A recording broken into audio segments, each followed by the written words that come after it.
Hello everyone and welcome to my coloring corner. Today is Thursday and it is time for our Thursday beginners lesson. Well, beginners, um, yeah, I guess lesson. I don't want to sound all teachery. I just don't. I'm not a good teacher. I'm sorry. All right, so in the previous episode, we were talking about light sources, and the light source that we're working with is coming through here on our window. So that's our direct light source. We have some ambient light sources coming from the door as well as this window up here.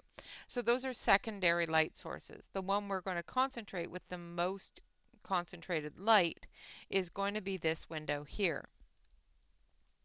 Now, when we colored the mouse, we added some of that brighter light onto her back.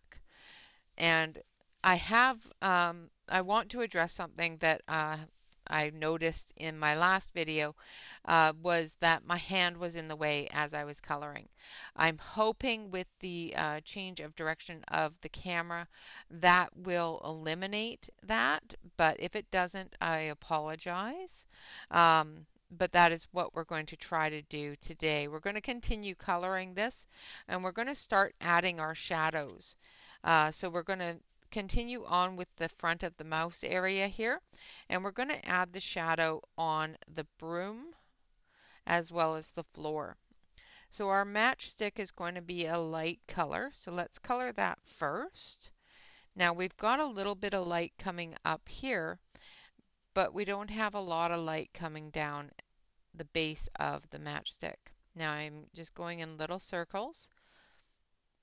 I color the edge of it with a little bit heavier hand, and then I'm coming in with little circles. Now, we're not doing the same thing that we did in the first video where we outline things. We're building that color into the areas that we want to be darker and lighter.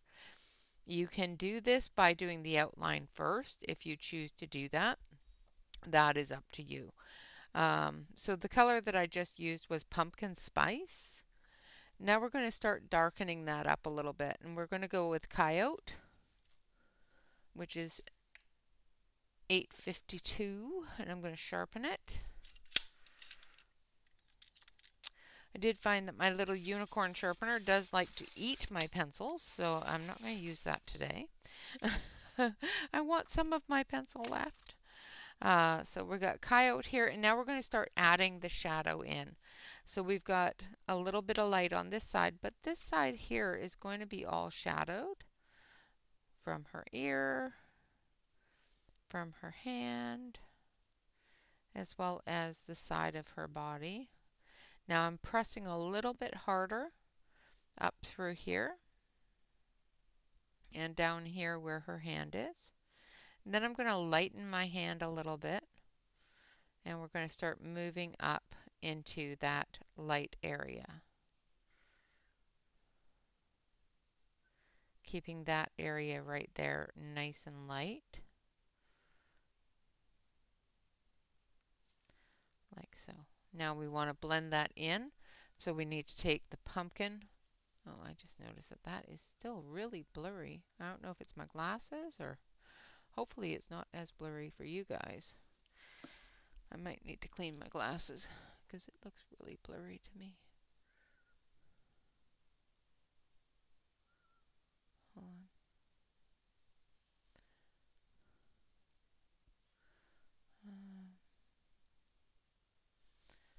That's a little better, I think. Maybe. I think it's my glasses. I think my glasses are. I think my glasses are a little off. There, that's a little better. I'm trying to see in my, I'm looking up at the screen to make sure that my hand's not in the way, and everything looks blurry. It's like, that doesn't look right. All right, I'm going to actually take 2 seconds here, and I'm going to clean my glasses because that is going to drive me crazy. I have a hard enough time seeing as it is, having to, to look through dirty glasses. I think my glasses are just dirty. Does not help.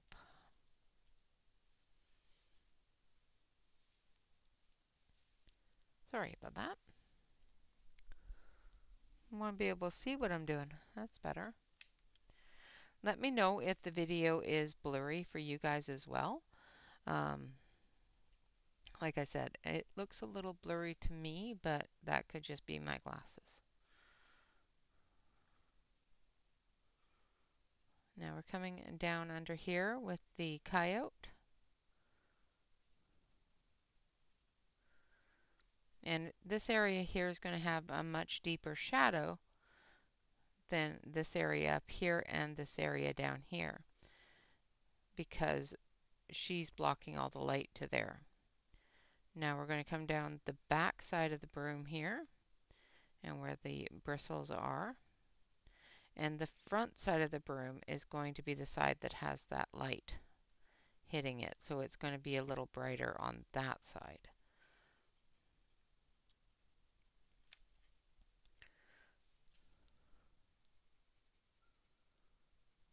Okay, so we've got light coming in through the door here, which is going to hit all of this area here as it comes in through the door.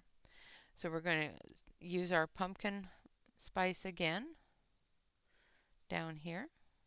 So these are dried leaves that she has made into a broom.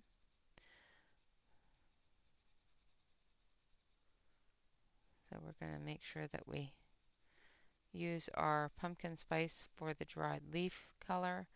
We'll add a little bit of green for the drying out of the leaves and a little bit of orange as well and some brown.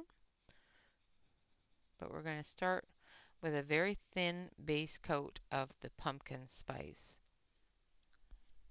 Now we're going to go a little darker with dark chocolate.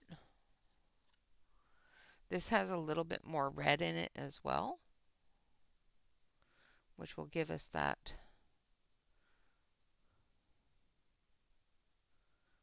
red color in there. Now this side here doesn't have any light hitting it, so we're going to go a little bit darker over here.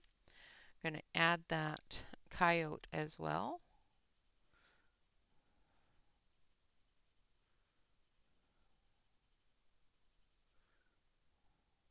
And darken that up. Now this part here is going to have some light, so we're going to leave that sort of like that.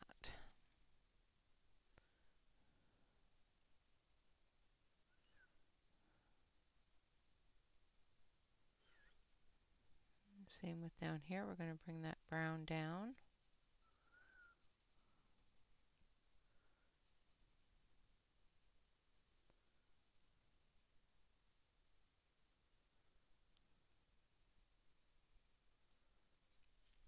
I want to use just a touch of orange.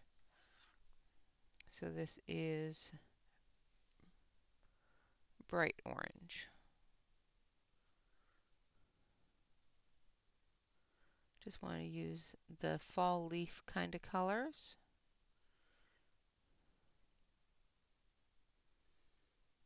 Add a little bit down under here as well. Just going to randomly add a little bit of this orange.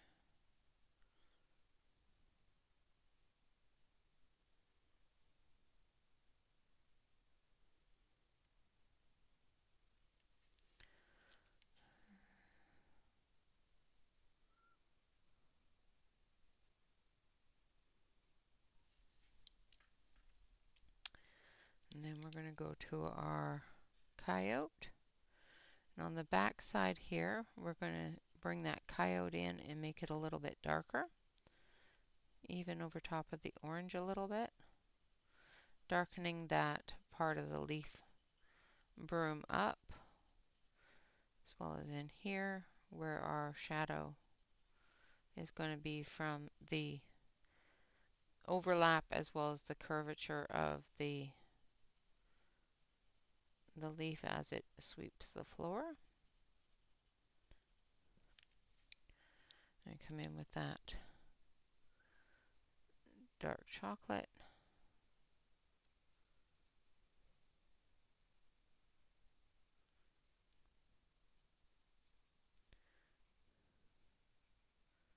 Lifting my hand just slightly as I get closer to the area that the light is going to be hitting.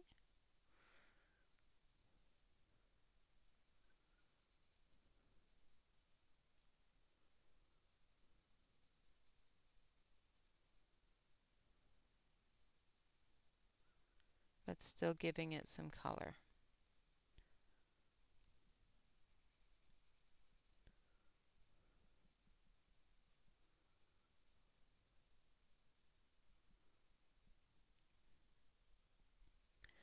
And we will come through and blend all of that together with that orange or the pumpkin spice. Not the orange, but the pumpkin spice color, which is a tanny brown color. So we're going to come through all of this area where that light is going to hit. And we're going to lighten that up.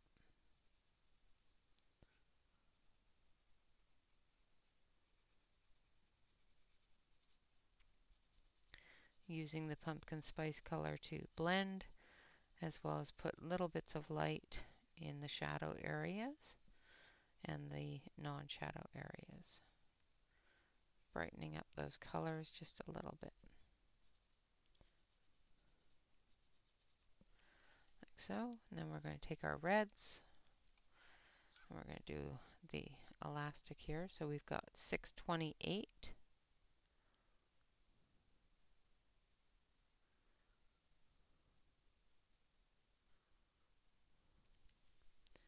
And then 633 on the back here where it's shadowed.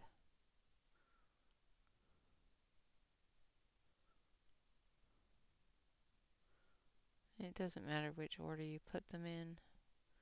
I'm going to put the 633 down first and then the 628. Alright, so that's her broom. Now we're going to do the floor. In the floor we're going to work with honey and chocolate. And a little bit of that one for the light. And I need espresso for the shadow. Okay, so our base color for the floor is going to be honey. So this is the originating color of the whole floor.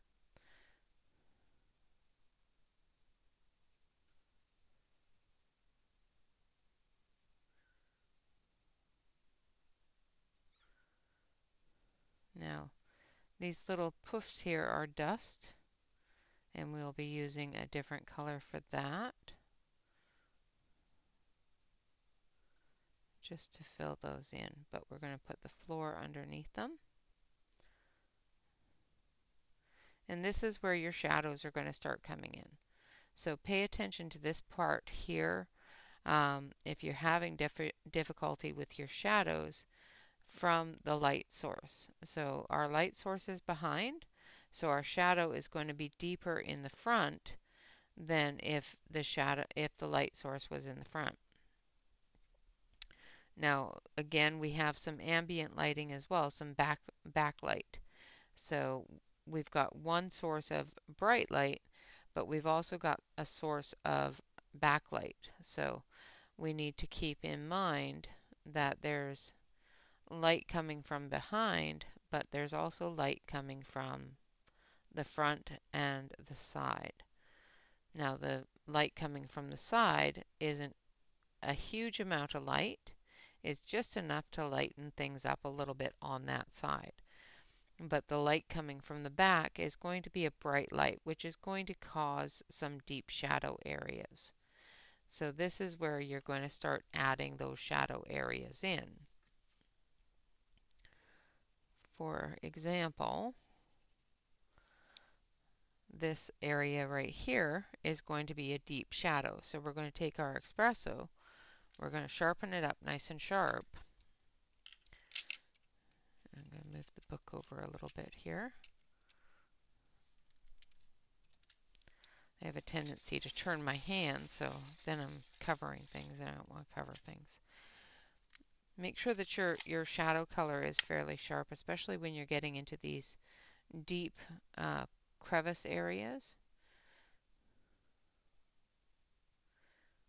Because there's a distance between that table and the tail, which is not a huge distance, we're going to combine that shadow there, like so. And then we're going to take our chocolate brown, so our dark chocolate, and we're just going to extend that shadow a little bit into this area here. Lightening it up as we go, because that deep shadow is becoming less of a shadow as we move into the rest of the room. Same with the back here. We've got a bright area that's hidden in the back there. But under here, where the tail is, and where her foot and her body is, there's more of a shadow. So we're going to use that espresso, that darker shadow color, right underneath her, darkening that up quite a bit. And then we'll take the chocolate and we'll come out from it, dragging that shadow out into that lighter area. Now I'm just going to start using a very light hand here, not completely covering the honey, but adding enough of that color to show that this is still a shadow area, but it's not a direct shadow. So a direct shadow means that it's right underneath or right in the line of the light source. So for example, the tail is in direct line of the light source, so there's going to be a deeper shadow around the tail as well as under her foot and under her backside there, because those are a direct line of that light. So those are going to be heavier shadows than the areas that are shadowed just because they are far away from the light, like so. Same with underneath her tail here. Now her tail is coming this way.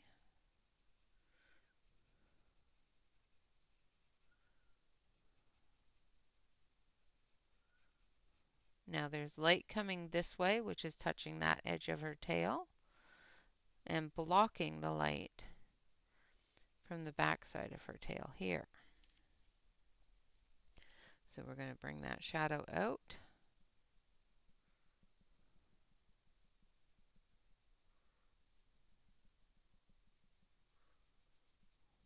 Like so.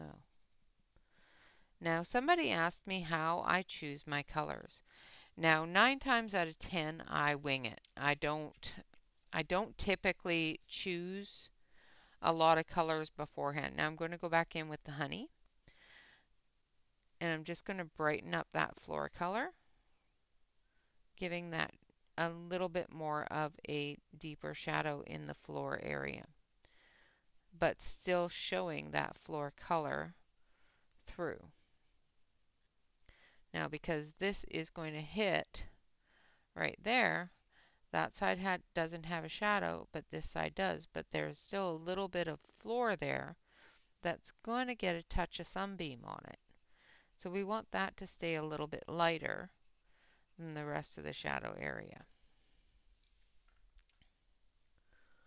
All right, so then we're going to do underneath her. As I was saying, with the question of how do I choose my colors? Well, typically I wing it. Typically I don't wait I don't worry about choosing my colors beforehand.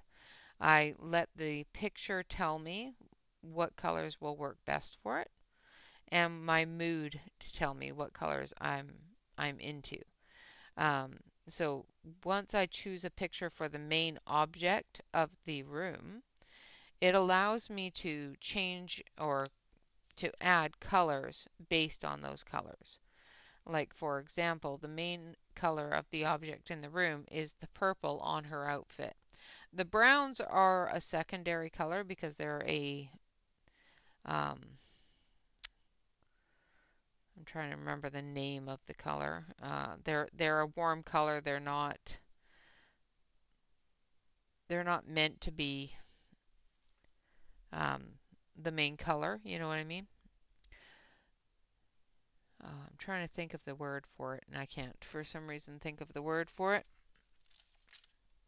Let's check here. Contrasting color. That's the word.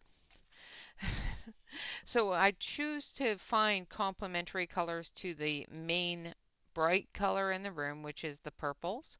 So I've got a complementary color here of the orange, the red, browns are complementary, pinks are complementary. So I tend to go with a complementary palette after I choose the main color for the room. Now I'm using the dark chocolate here.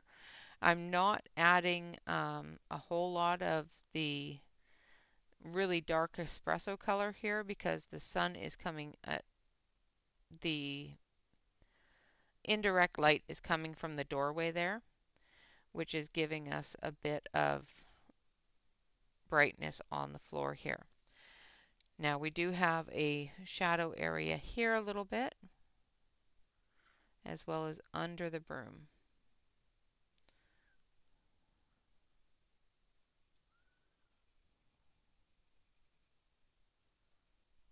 So let's put that shadow in there.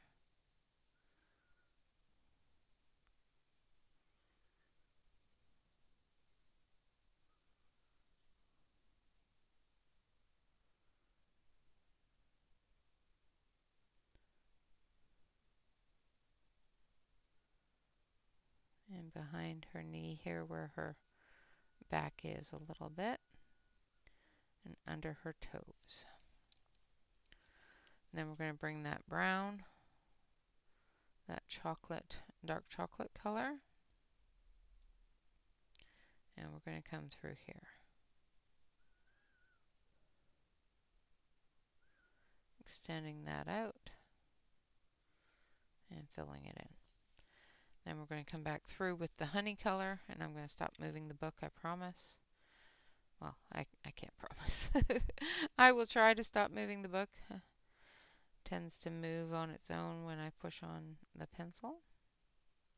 Now I'm leaving the dust clouds, and we're going to be adding a gray tone to those, a warm gray, if we have one in this set, to give us those colors for the dust. Because if you look at dust in the air, it's usually a little bit gray. But because this is dirt dust, it's a little brown, so we'll add that gray brown color if we can find one. If not, we'll make our own. All right, so there's the floor. Now, again, we're going to do the dust in a gray brown, so we're going to use smoke,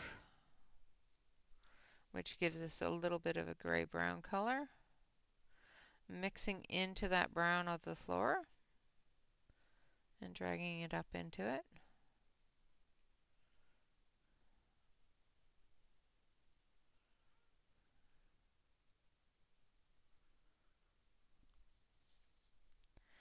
And hopefully you guys can actually see what I'm doing this time.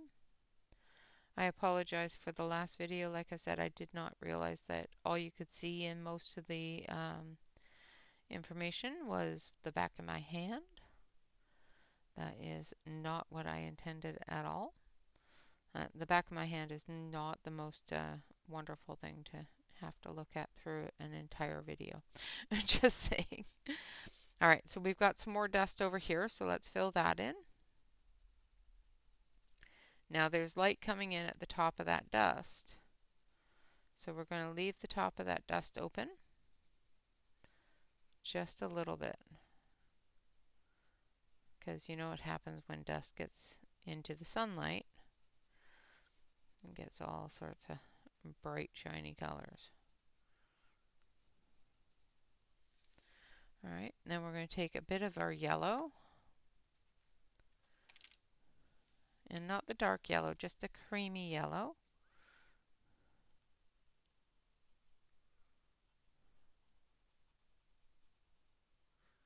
So this is ivory.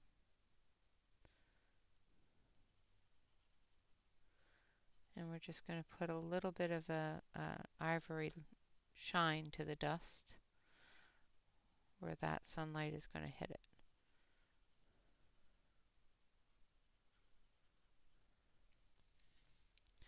And then we're going to take a little bit of our espresso, and we're just going to put in some shadow areas. Like I said, we'll come back through and we'll blend this all together with that gray. We want the dust to have a little bit of that brown color.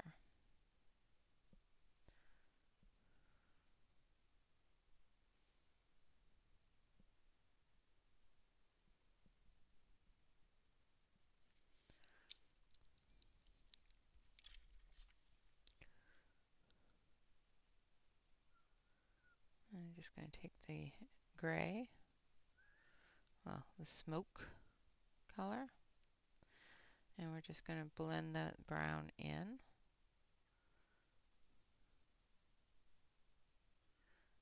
Giving it a bit more of a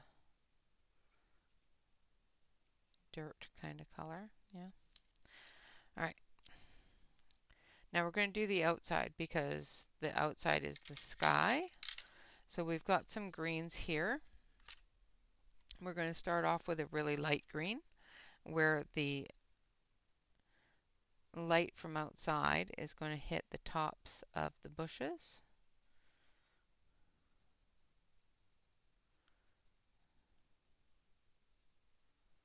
Like that. And then we're going to take our medium green.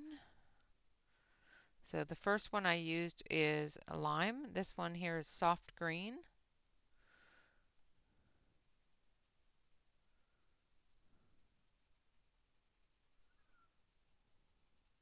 And we're just going to put a base color of soft green.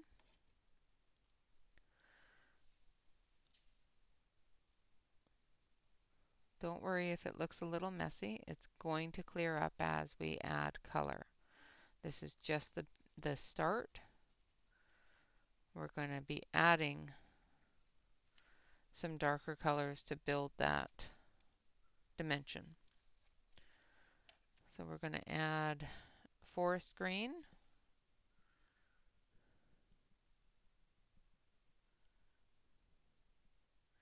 Now doing a wider scrubbing effect, giving it a little bit of texture into the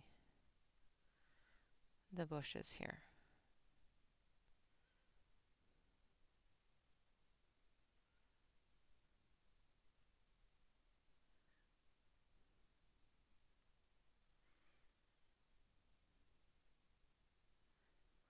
So I'm being a lot looser with my hand as I go up. And then I want this one here. So this is pear. We're going to come in through here, going up into that green, the light green with it.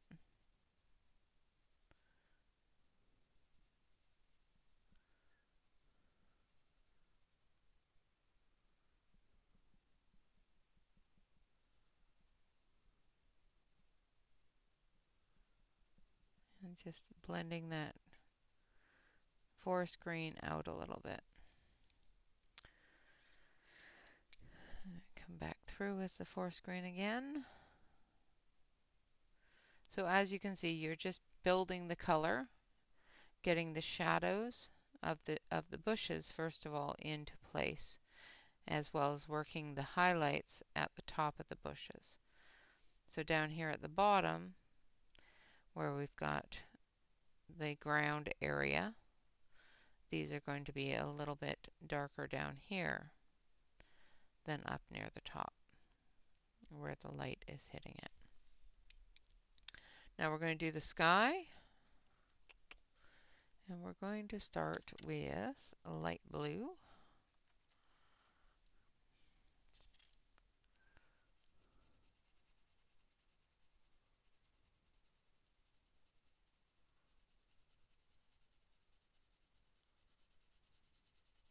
And I'm just doing a back and forth coating technique, so I'm just going back and forth to cover the area as much as possible, but as quickly and as loosely as possible.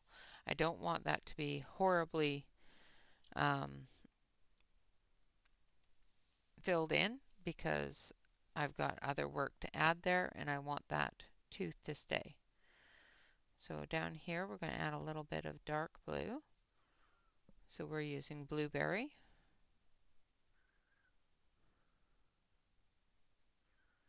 Giving a little bit of contrast to that skyline in the background.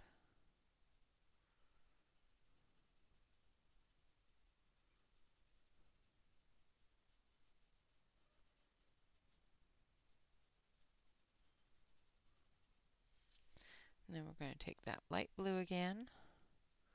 And this is where we're going to start concentrating a little bit more on getting a full coverage. So we're going to start going in smaller circles,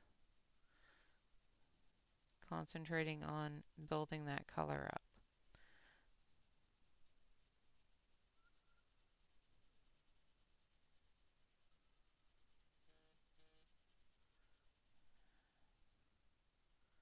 Like so.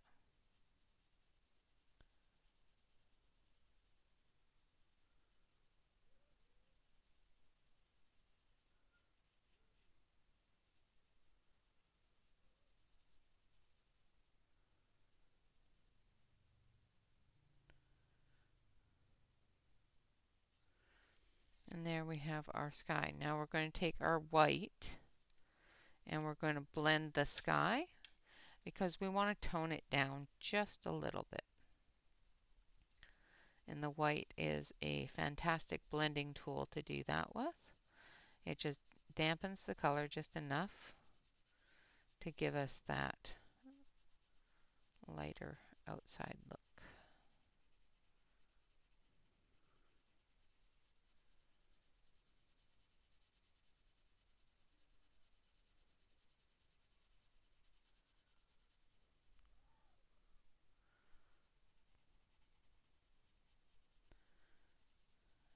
Alright.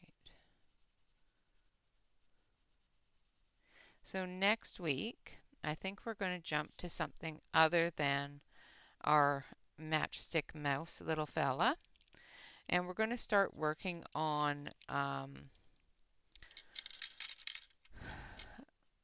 looking at different genres, different,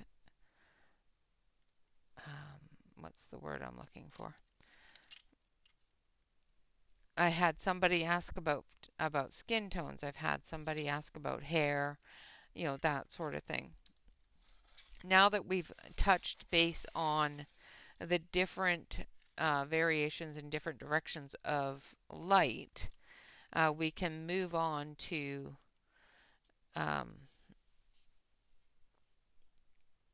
different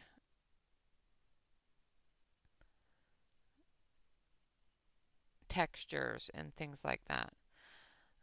So I'm on the walls now, and the walls are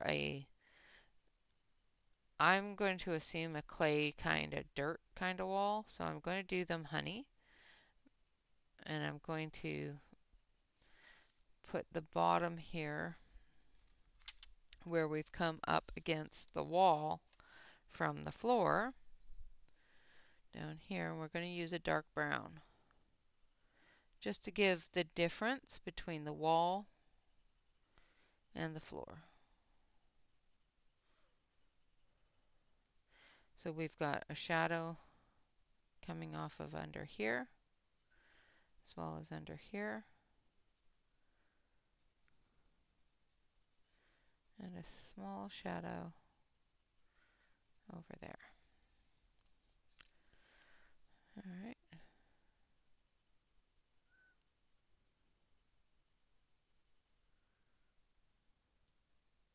Now the wall is under the window, so it's not going to have direct light. It's going to have secondary lighting, ambient lighting, whatever you want to call it. So it's not going to be directly influenced by the light, where the window frame that's the light is touching as well as the mouse are actually going to be directly affected by the light.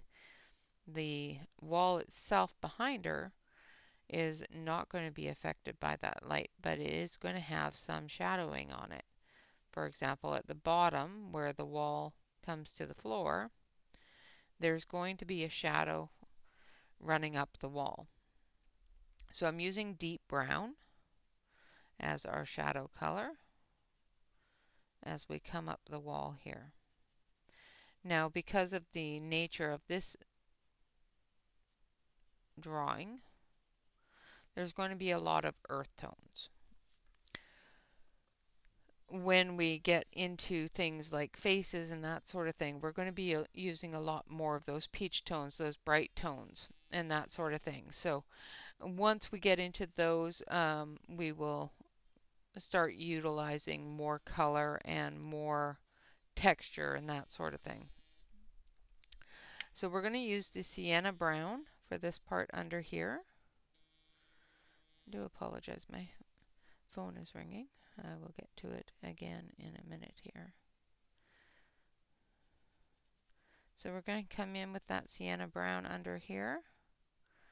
And we want to use as many different levels of color for the things in the room. So the spool here, it's a thread spool, and I'm coloring the inside of it a really dark shadow color because it is going to be quite shadowed away from the light as well as under the edge here. So that doing this in that really deep shadow tones is going to give depth to the room as well as to the table itself. So I'm just putting that light layer down, and then we're going to take our really deep color of espresso, and we're going to come through and we're going to fill in this area here, especially under the tablecloth and under the ridge. I'm going to turn the book just slightly, and hopefully you can still see what I'm doing. So there's the edge of the table there, and we're bringing that down here a little bit. And then we've got the edge of the table in the bottom, so the edge of the spool, and we're going to bring this in as well. Now this is all going to be a lighter shadowed because it's not in direct light. However, the ambient light from the room is going to give a deeper shadow to the edges of the table as well as the tablecloth that's over draping. So those areas are going to have a deeper shadow than the rest of the table's barrel, the center, the thing that's holding it up. You know what I mean?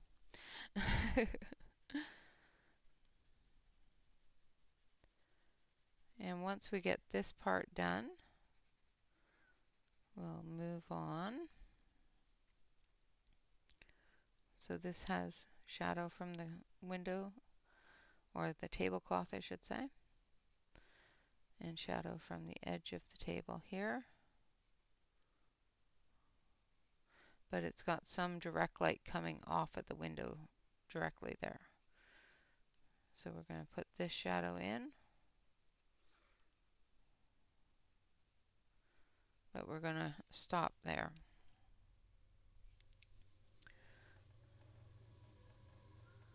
And come in through here.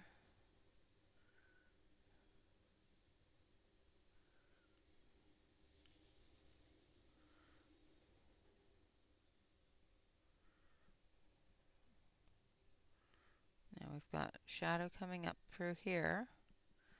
So we're going to bring that shadow in a little bit deeper in these areas. And then we're going to take our pumpkin spice color here.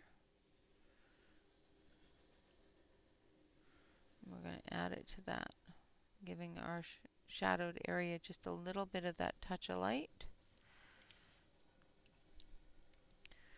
And then we're going to take our chocolatey brown there for that edge. And then same with the bottom. We're going to take the deep brown.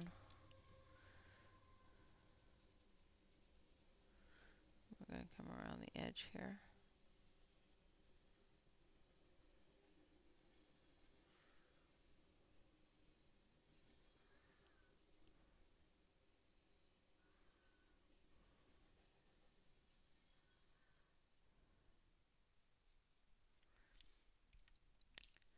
Take the espresso and do the deep shadow areas.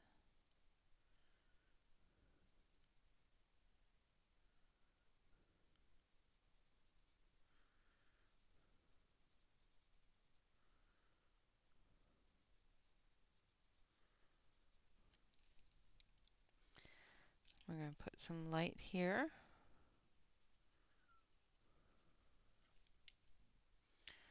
And then we're going to take our chocolate brown.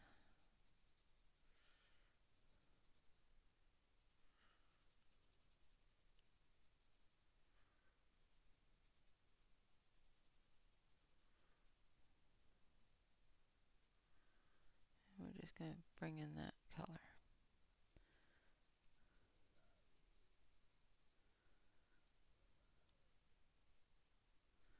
Like so. Okay, so our top part here, we're going to take another color. I just got to figure out which, because we've got all our browns out. So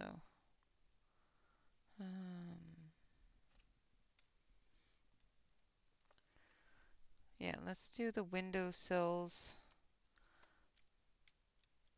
A little bit of orange to go with the curtains, because the curtains I'm going to do in some purples. So we're going to paint the window sills and the window frame with the orange. Now remember, there's light coming in through there. So we've got some dark areas back here, which are inset into the frame of the window. See how this is inset down through here? That gives us our window frame. Now the reason why I'm choosing orange for this is because orange is a complementary color to purple, and it will actually blend very well into the page and still give those pops of color that we want for interest in the page itself.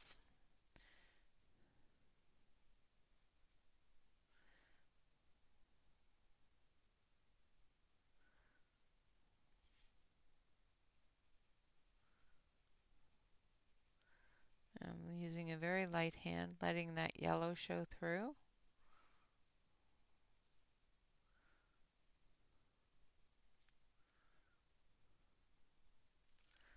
And then we're going to take the burnt ochre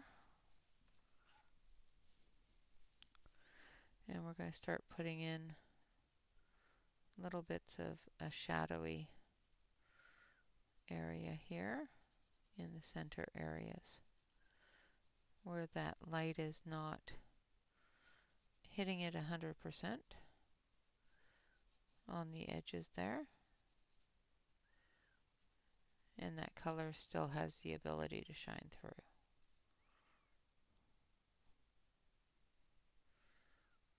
Like up here where that shadow is, we're going to have a darker color here.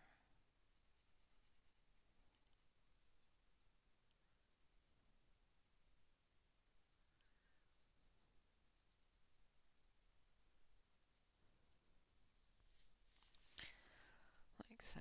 And then we're going to come back through with the bright orange.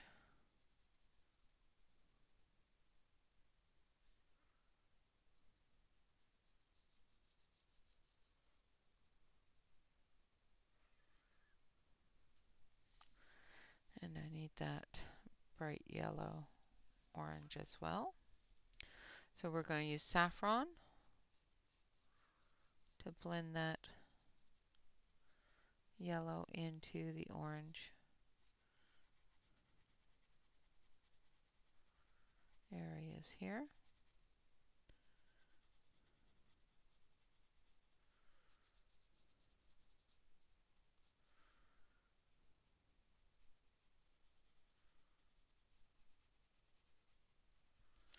Making sure that we get a good amount of that bright color, but not oversaturating it. So I came through with the saffron, and then I'm going to add a little bit more of the bright orange, making sure that you can actually see the color in there as well as that light source.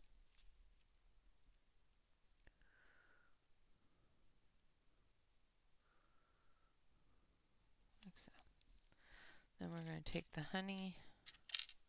Actually, we're going to take this one here, and we're just going to put a little bit of a shadow from the window frame onto the wall where it overlaps. And then we're going to just take this dark orange and just finish the edge of the frame there, like so. Alright, so I'll finish up the walls myself the same way. I'll be using those browns and that sort of thing. I will do up this side over here just to show you where I'm going to put that light source on the wall or on the door frame. So I'm going to use honey. First of all, we're going to get that base down.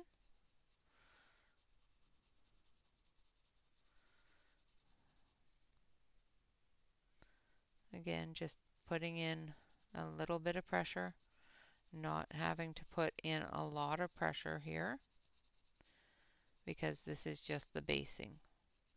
You'll be coming back through as you build that color, adding more color and adding more interest. But if you put down too heavy of a base, you're going to find that it's really difficult to add color. Now we're going to go with a dark chocolate.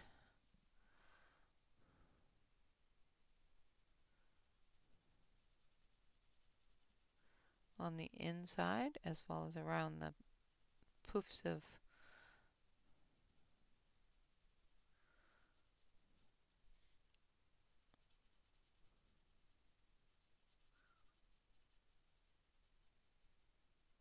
stiff there.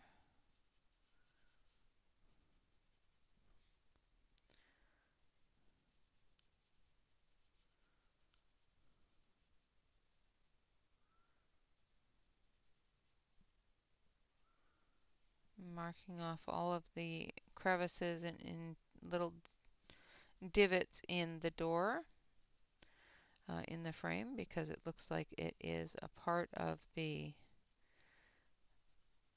either the stump or the grass mound or whatever the outside of the house is. It does not look like it's, stick and beam. Does not look like it's very plastery. So, all right, now we're going to bring this shadow in here slightly because of the curvature of the roof line. And then we're going to come in with our sienna brown.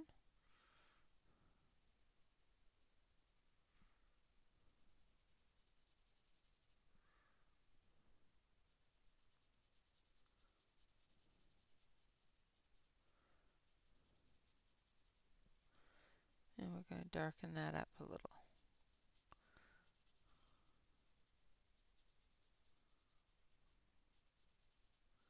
Just up to the edge areas, like so. And then we're going to take our honey again, and we're just going to go through and blend that all together.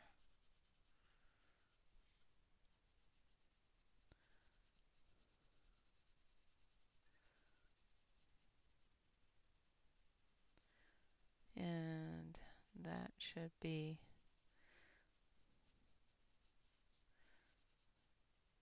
it for the doorway. So as you can see the light coming through, but it's not a lot of light, so it's not pounding her in the face type of thing. There's light hitting the edge of the doorway here, but it's not coming in as far as the inside of the room. Now for the curtains, we're going to add some purples. So we're going to go back to our purple, starting with amethyst. And we're going to come up through here where that edge is.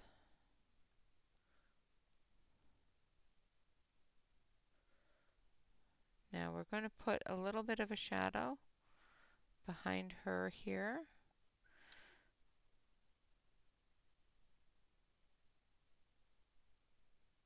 Because this is the edge of the curtain.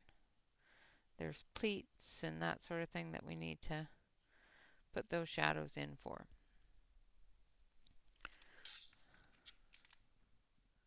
And then we're going to come in with lavender.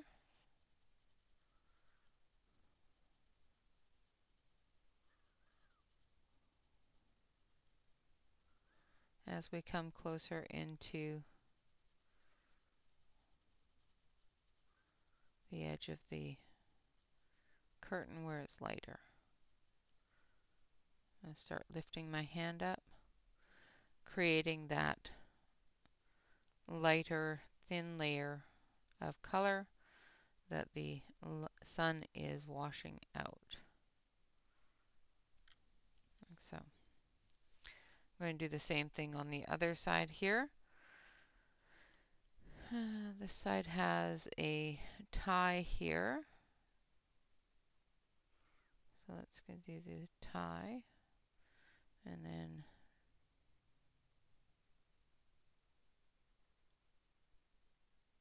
there. Now this side here has different pattern. So we're just going to put some of that pattern in. And we're going to come into those shadow areas.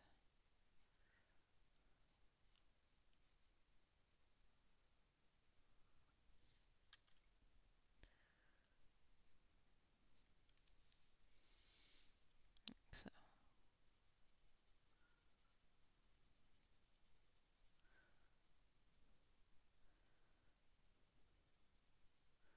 Taking our lavender and bringing it out to the edge of that light.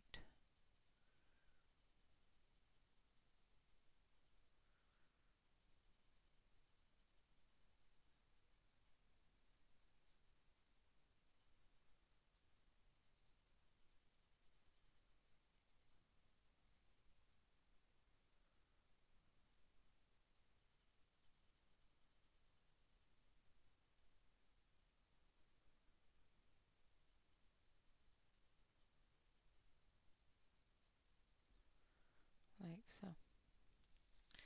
And there we have our curtains. We want this to be a little bit darker in here.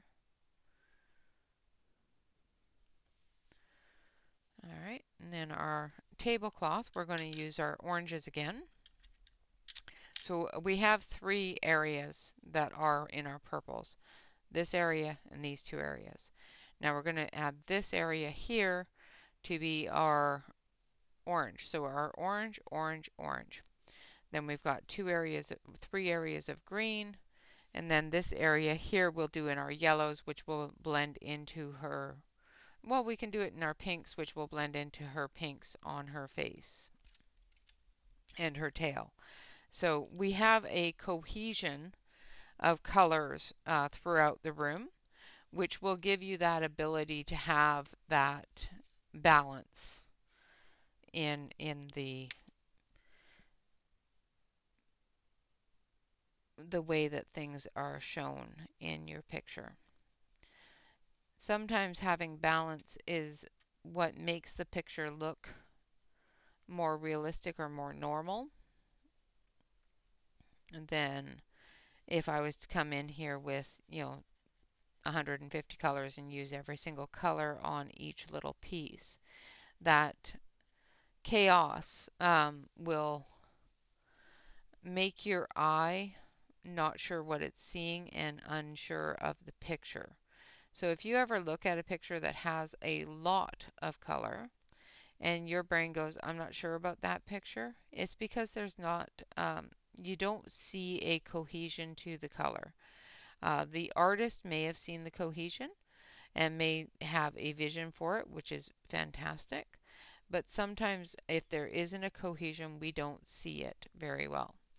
I'm putting in a shadow under the vase area here, as well as under the edge of the plants, and back here where that tablecloth folds up a little bit, and down here where it folds over the edge,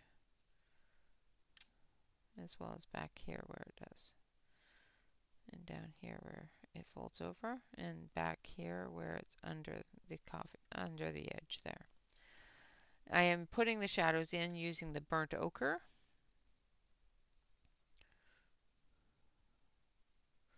The first color I put down was the saffron, and I put down the saffron so that we could build on that color, so that we could see that where that light is going to be, where that bright color area is going to be.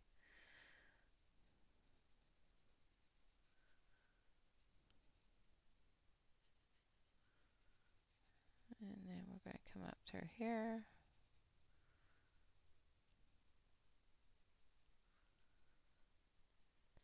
And this will be the last area that I go through because well, I'll do the window as well. My goodness, I'm going to be doing this for hours.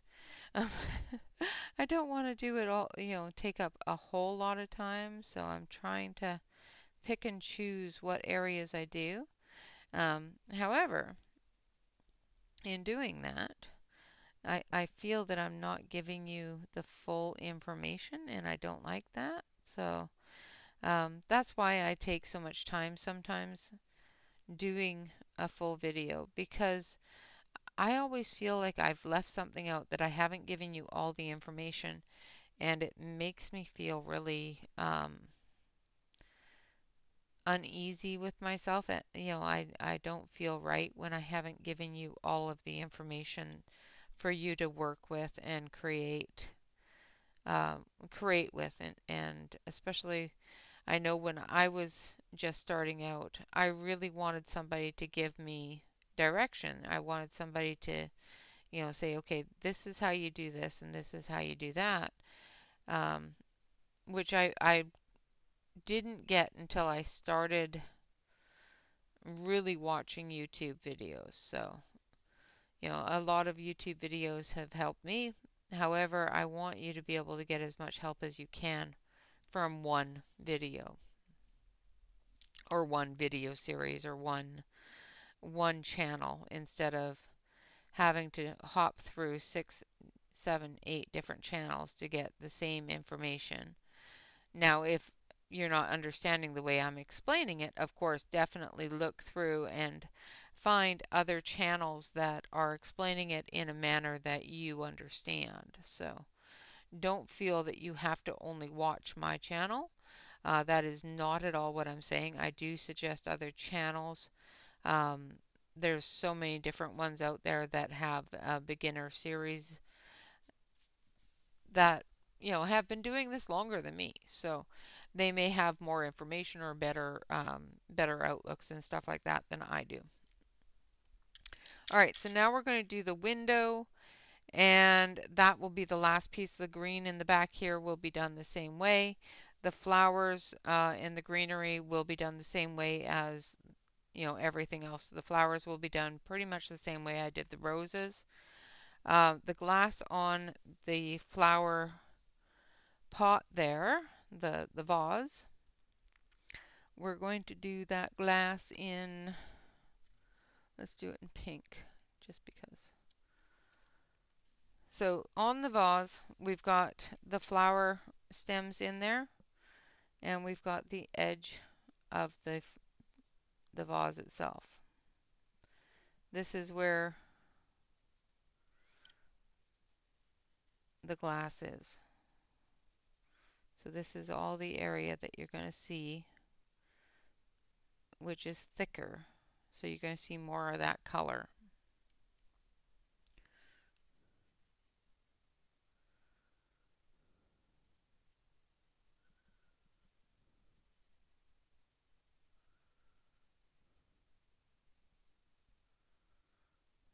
And I'm coloring the glass pink.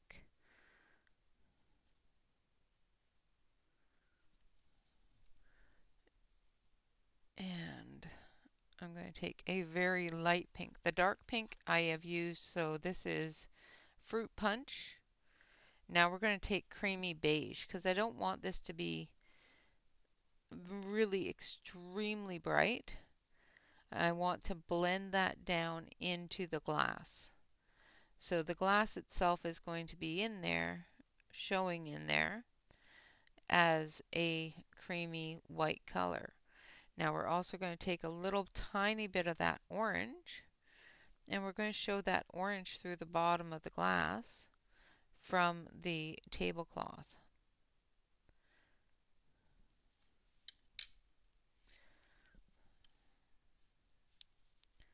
And then we're going to come up through here because the glass is see-through.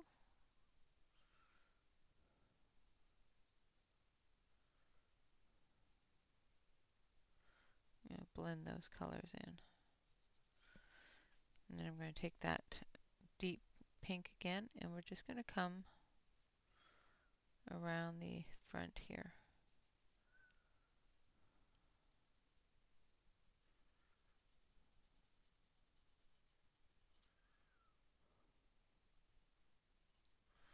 Like so. Now behind it is going to be lighter because the light is coming through the window through that glass. Now we're going to take a very pale green color, so we're going to take pear, and we're just going to put the pear in there to show where the stems are.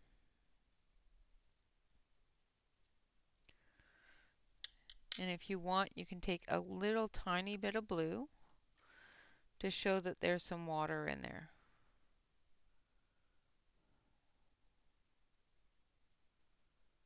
But you don't need to do that. All right, for the window, we're going to take our blueberry, and we're going to come up here to the top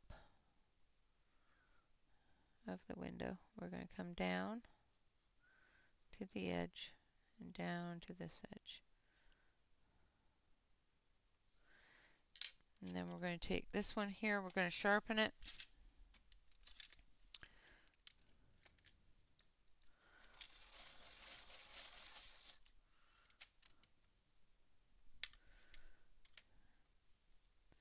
And we're going to bring that down off the blueberry. Make sure you go into the blueberry.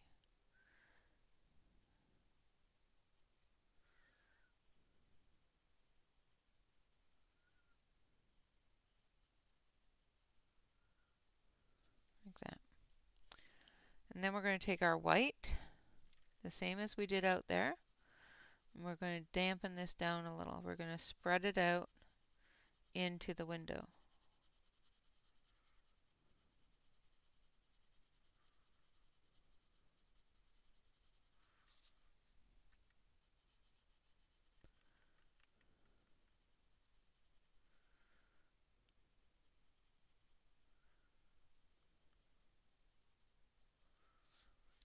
Like so. Same with over here. Need that dark blue first.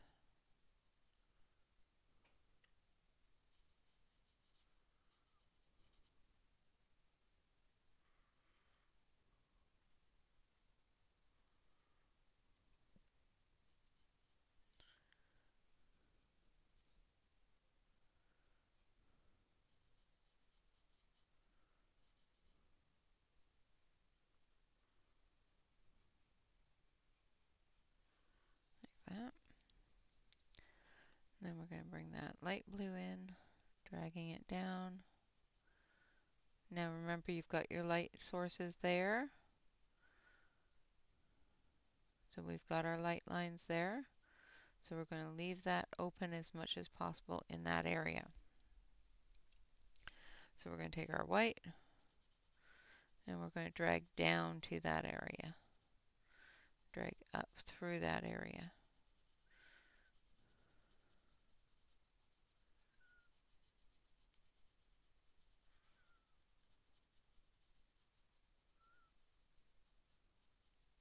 My mom helped me quite a bit too when I first started out. So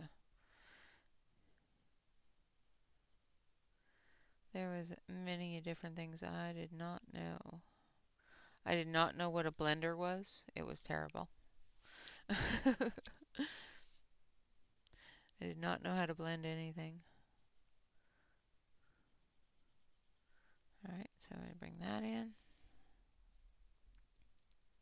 Now we're going to add that soft green into this bush here because we're going to be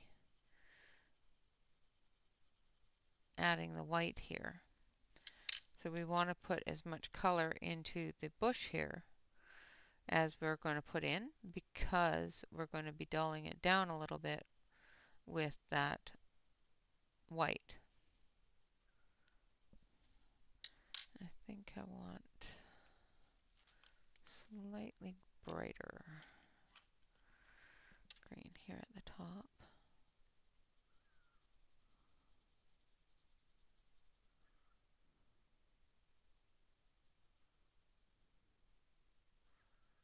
Just because I know that I'm going to be blending that down a little bit more. Alright. Now we've got window in front of the tree. So that's why I'm putting that blue into the tree because the window is still in front of it. So you still need to put that window color wherever the window is. You know what I mean? Don't be skimping on your window color because there's a tree back there.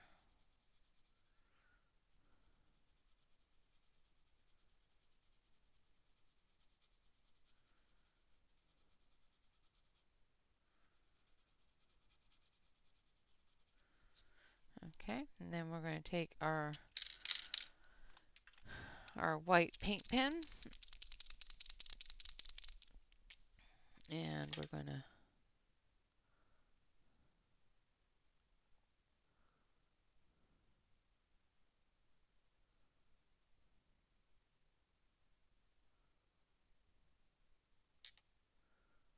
do our light lines here.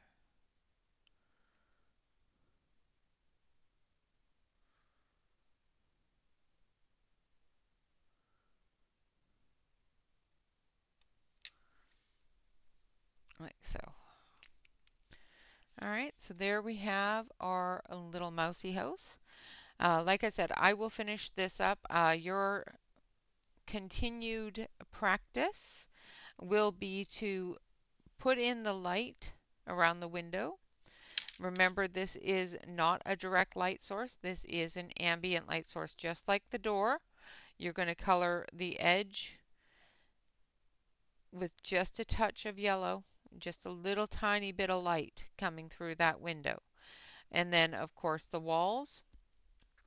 Now, with this being a light source that's coming this way, you're going to have some light coming down the corner of the wall here. So remember that when you're putting in your lights. All right, guys, with that, I hope this has been helpful. Next week, we will be doing something different. If you have anything in mind that you want to know about, please make sure that you send me a message, and I would be happy to complete some research or whatever I need to do to um, get that video done for you. If you have a specific book that you need some help in, let me know and I can take a look at that as well. All right, guys, with that, I would like to say thank you all very much for watching. I hope this was helpful. I hope the change of the camera angle kept my hand out of the highlights. And of course, I hope you had a wonderful time. Of course, always remember to like, comment, and subscribe to any YouTube artist that you enjoy. And of course, always remember to relax, color, and stay safe, everyone. Until next time, bye bye for now.